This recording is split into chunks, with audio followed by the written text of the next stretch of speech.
मध्य कश्मीर के श्रीनगर जिले के शिराज खानियार इलाके के पास मंगलवार को संदिग्ध आतंकवादियों द्वारा एक पुलिस दल पर हमला करने के बाद पुलिसकर्मी और एक नागरिक घायल हो गए। एक वरिष्ठ पुलिस अधिकारी ने बताया कि खानियार में आतंकवादियों की ओर से पुलिस दल की गोलीबारी में एक पुलिसकर्मी और एक नागरिक घायल हुआ। आधिकारिक सूत्रों ने बताया कि पुलिस के पेट में गोली लगी है। दोनों को इलाज के लिए नजदीकी अस्पताल में भर्ती कराया। इस बीच हमलावरों को पकड़ने के लिए पूरे इलाके में घेराबंदी कर दी है।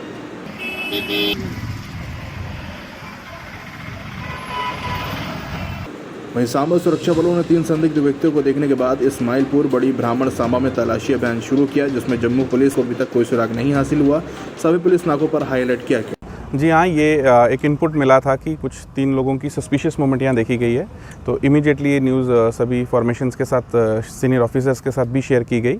उसके बाद रात को इस पूरे एरिया को सर्च किया गया, तो क्योंकि आगे रात को बारिश भी थी और आगे जंगल घना है, रात को सर्च करना पॉसिबल नहीं था, इसलिए फर्स्ट लाइट के साथ यहाँ सर्च हुई है और सीनियर ऑफिसर्स के डायरेक्शंस पे हुई है। क्योंकि क्रूशियल डेज़ हैं, आगे 15 अगस्त भी है, तो सिक्योरिटी किसी भी तरीके से कॉम्प्रोमाइज़ ना हो, इसीलिए ये जॉइंट ऑपरेशन किया गया। इसमें सीआरपीएफ की टीम्स हमारे साथ थी रही, एसओजी रही, आर्मी भी हमारे साथ थी, पुलिस भी थी, तो सीआईएसएफ भी हमारे साथ रही इसमें। जम्मू संभाग में कठुआ जिला के बसहोली के पुरथू के नजदीक भारतीय सेना का एक चॉपर क्रैश हुआ। बचाव कार्य जारी है। जानकारी के अनुसार सुबह 10:50 पर हादसा हुआ। तलाशी अभियान के दौरान 2 हेलमेट, 2 बैग, एक जूता और एक चॉपर के कुछ हिस्से बरामद हुए। पायलट और सह पायलट अभी तक उसका कोई अता पता नहीं चला है। रंजीत सागर झील इलाके में सेना की एक और से प्रशिक्षण कार्यक्रम भी चलाया जाता है। इस इलाके में पंजाब और हिमाचल की सीमाएं जुड़ी हैं, लेकिन यहाँ चॉपर दुर्घटनाग्रस्त हुआ है। वह क्षेत्र कठुआ जिले में आता है। बता दें, मामून कैंट 254 सेना विमानन स्क्वाड्रन से चॉपर ने उड़ान भरी थी, जो कि रंजीत सागर झील में दुर्घटनाग्रस्त हो गया। बताया जा रहा है कि तकनीकी खराबी की वजह से यह हादसा हुआ है।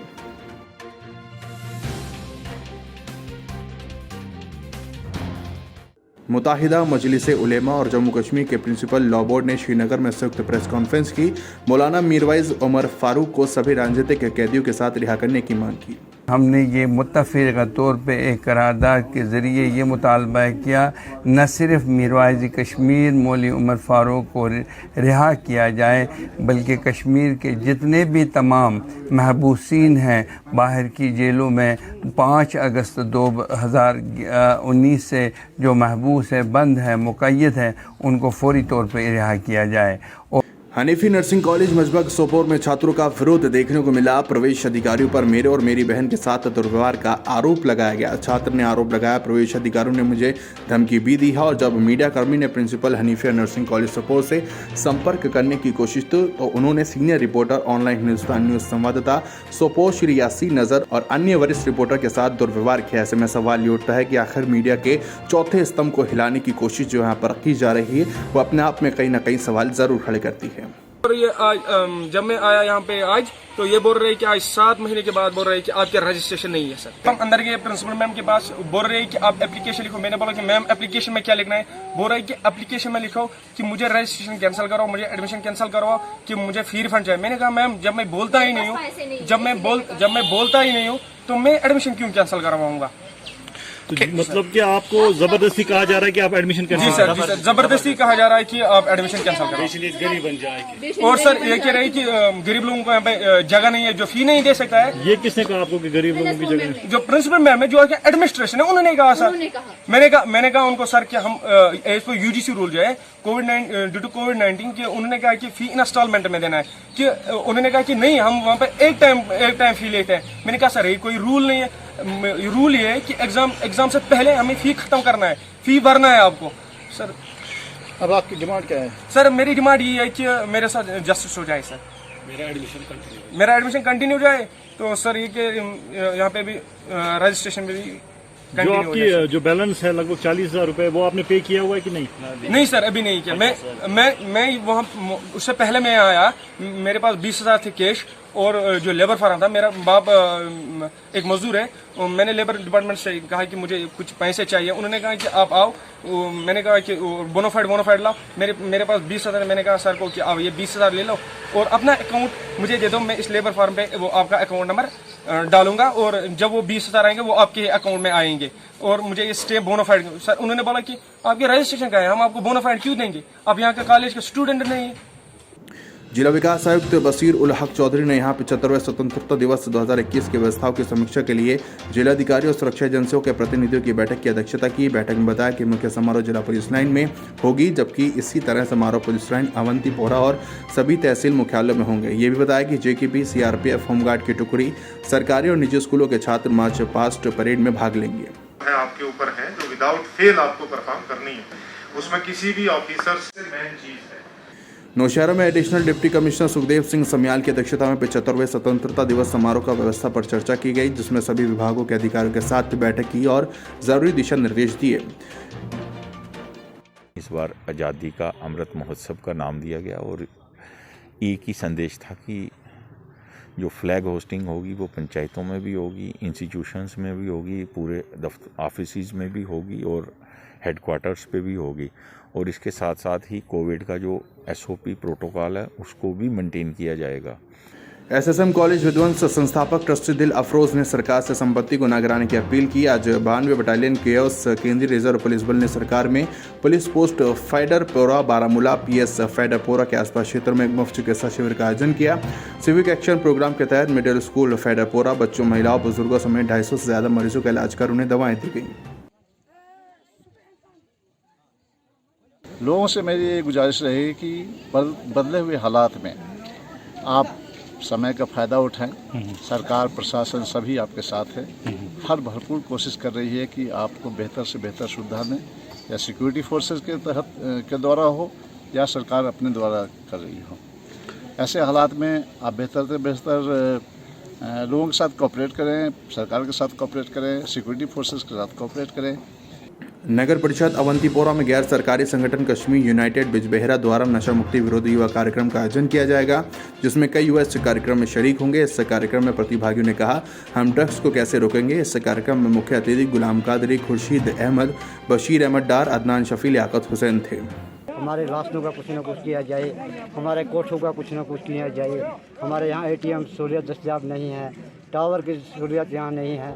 हम इसलिए बहुत बहुत शुक्रगुजार है अगर कि ऐसे काम हमारे हो जाएं। आज हम बशीर अहमद खान साहब के और नज़ीर अहमद जत्तो साहब के, जिसने हमारे ये मदद की, आप मीडिया वालों को यहाँ बुलाया और हमारे ये प्रोग्राम आपने सुने हैं, हम आपके बहुत बहुत शुक्रगुजार। कांग्रेस के वरिष्ठ नेता इम्तियाज खान ने स्कूल खोलने की तैयारी पर सवाल उठाते हुए कहा कि कब सार्वजनिक पार्कों को कोविड प्रोटोकॉल के साथ खोला जा सकता है और चुनाव की तैयारी चरम पर है। स्कूल खोलने के लिए प्रयास क्यों नहीं। स्कूल खोलने के लिए प्रशासन से कोविड प्रोटोकॉल तैयार करने का आग्रह किया। देखिए, सरकार ने हर कोई इंतज़ामात किए। इलेक्शन के बारे में उन्होंने इंतज़ामात किए, जैसे टूलिप गार्डन जिस जगह खुल गया तो वहाँ पर भी इंतज़ामात अच्छे किए गए। उसी तरीके से प्रॉपर सोशल डिस्टेंसिंग के हिसाब से स्कूल भी हमें खोलने चाहिए। स्कूलों का मसला सीरियस कंसर्न है इस रियासत में, ख़ासकर जम्मू कश्मीर में और स्पेशली कश्मीर में। पढ़ाई की तरफ तवज्जो देना बहुत ही इम्पॉर्टेंट है और बच्चों को अच्छी शिक्षा देना बहुत ही ज़रूरी है। हमें चाहिए कि कोविड प्रोटोकॉल मद्देनजर रखते हुए स्कूलों को जल्द से जल्द खोलना चाहिए। श्रीनगर में कार्रवाई में ट्रैफिक पुलिस बिना दस्तावेजों के चलने वाले वाहनों को जब्त कर लेती है। माता पिता से विनम्र अपील करती है कि बच्चों को बिना हेलमेट और उचित दस्तावेजों के बाइक चलाने की अनुमति न दें। अब तो इनको समझा रहे हैं, लेकिन ये लोगों का जब तक अपना दिल साफ नहीं होगा ना, जब तक ये लोग खुद नहीं समझेंगे तब तक ये चलता रहेगा। पहले तो इनके जो बुज़ुर्ग हैं, घर में जो इनका माहौल है वो ठीक होना चाहिए। घर वालों को चाहिए इनको समझाना कि विदाउट लाइसेंस, विदाउट डॉक्यूमेंट गाड़ी रोड पे नहीं चढ़ाना। ये घर वालों का या उनके मतलब वालिदैन हैं, जो उनके बुज़ुर्ग हैं, उनको चाहिए कि वो इनको समझाएं अच्छी तरह से। सांबा में पैदल पार्टी के चेयरमैन हर्षदेव सिंह ने एक जनसभा को संबोधित करते हुए केंद्र सरकार पर खूब बरसते हुए नजर आए। देखिए पूरी रिपोर्ट। 10वीं वाले को भी नौकरी मिलेगी, 8वीं वाले को भी नौकरी मिलेगी, ये वादा किया। घर घर से मुलाजिम होगा। थोड़े समय सारे लकीरे या बचीदा कोई बेरोजगार